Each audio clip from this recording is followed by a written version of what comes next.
Bu, dengar dulu. Kenapa Nabi bilang begini?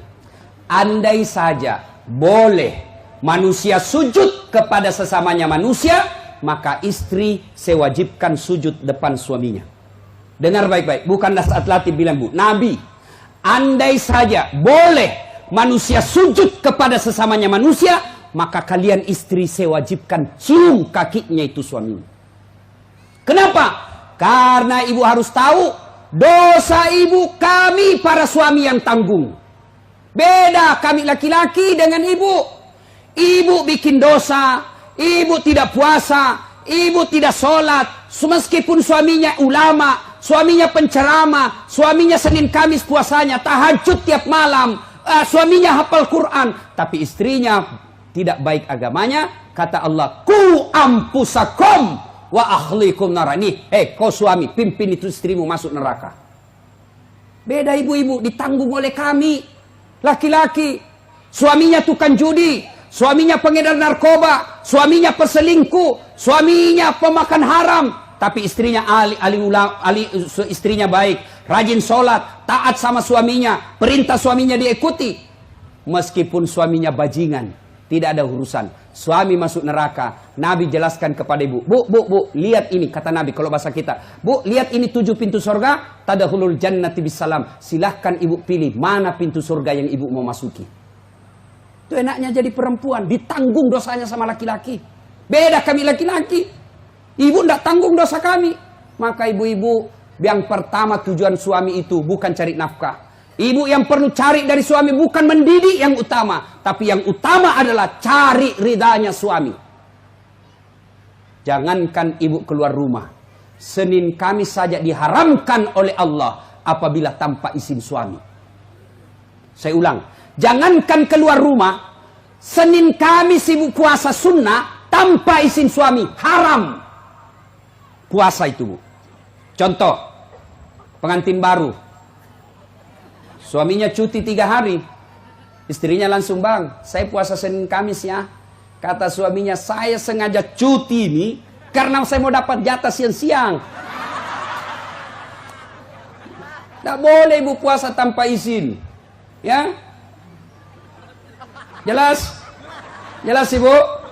Jelas? Dengar lagi. Ada orang bertetangga, marah ini tetangga, lapor sama Nabi. Apa pasalnya?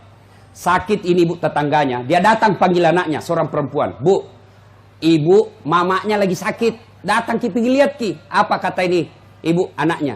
Mohon maaf, suamiku pergi tugas, saya dilarang keluar rumah sebelum suami saya pulang. Sakaratil maut ini ibunya, datanglah ibu. Sudah sakaratil maut ibumu, kau datanglah besuk dia. Saya minta maaf, saya mau sekali tapi suami saya belum pulang. Akhirnya meninggal, mau dimakamkan, datang lagi. Bu, sudah meninggal ibumu, kau datang yang terakhir kalinya. Mohon maaf, saya cukup berdoa. Kenapa? Suami saya belum pulang, saya tidak berani tinggalkan rumah. Marah yang manggil-manggil, dia pergi lapor sama Nabi. Ya Rasulullah, tetanggaku keterlaluan. Dari sakit, sakaratil maut, sampai meninggal, tidak datang lihat ibunya. Saya 3 kali datang memanggilnya. Kenapa kata Nabi? Dia dipesan sama suaminya, jangan keluar rumah sebelum pulang.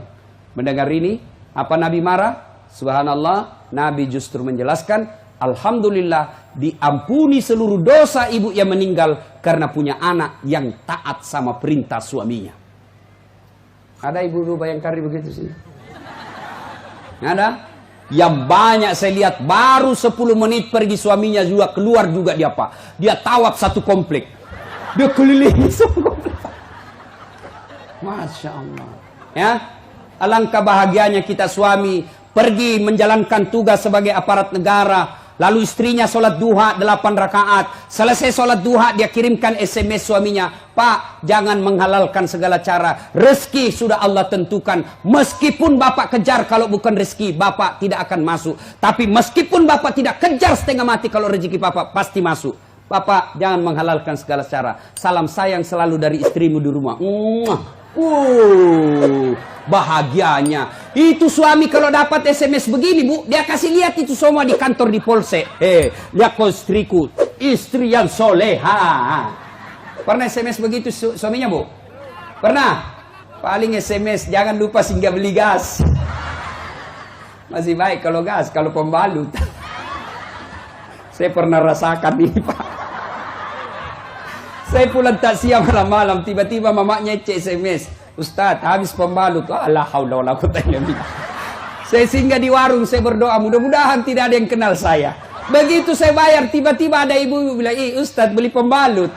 Langsung aku bilang, biar mi daripada saya melahirkan, Pak, Bapak juga jangan tipu suami istri. Pak, jangan pernah nipu istri.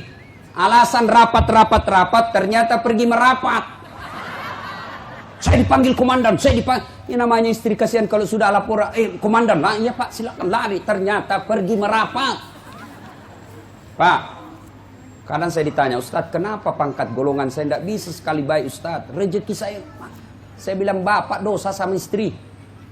Gimana Allah mau bukakan pintu rezeki kalau orang yang setia menunggu Bapak di rumah Bapak khianati? Ya? Masih ingat waktu menikah? Apa kita ucapkan waktu menikah? Bapaknya bilang begini yang perempuan, saya nikahkan engkau dengan anak gadisku ini dengan mahar tunai karena Allah. Siapa yang kita jadikan mahar? Siapa yang kita jadikan jaminan? Tunai karena Allah. Kita ambil anak gadisnya orang, dihalalkan anak gadisnya orang atas nama Allah. Allah yang kita jadikan jaminan. Kapolres saja Bapak jadi jaminan.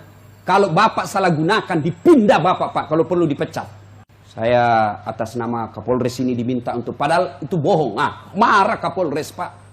Apalagi Allah. Maka Bapak kalau sengsara hidupnya, susah rezekinya, koreksi. Mungkin Bapak terlalu banyak mengkhianati istri.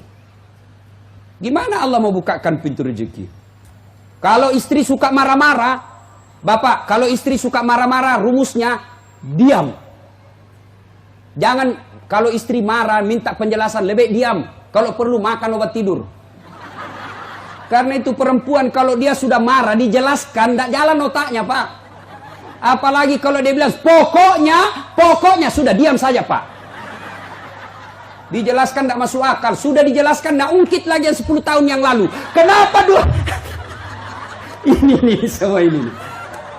Sudah lewat 7 tahun, masih tidak ungkit-ungkit lagi. Pada dia bilang, sudah mindak mi berhenti mak. Bertengkar, itu dulu. Maka lebih Bapak minum obat tidur.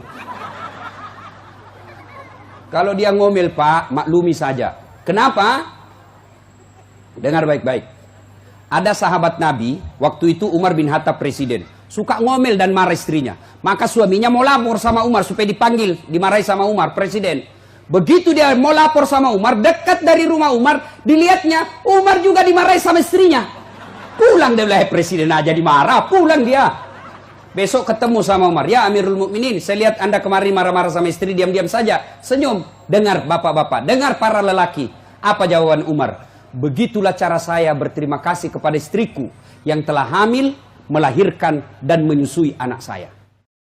Jangan lupa subscribe, like, and share.